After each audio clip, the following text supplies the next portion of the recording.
హారిక గిన్నెలు తోమ రాదు. వస్తున్నా.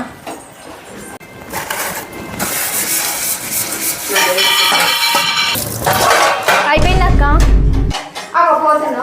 తోముడు అంటే తోముడేనా? చదువుడు ఎవరు చదువుతారు? చదువుతా. చదువు. అట్లనే ఉన్నాయి కదా. హారిక జరాకి బట్టలు మాట్లాడదాంరా.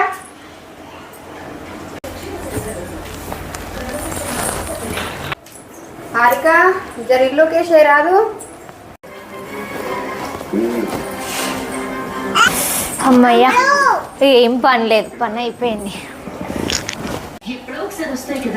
వామ్మో ఏంది అవతారం అట్లా అయింది మొత్తము.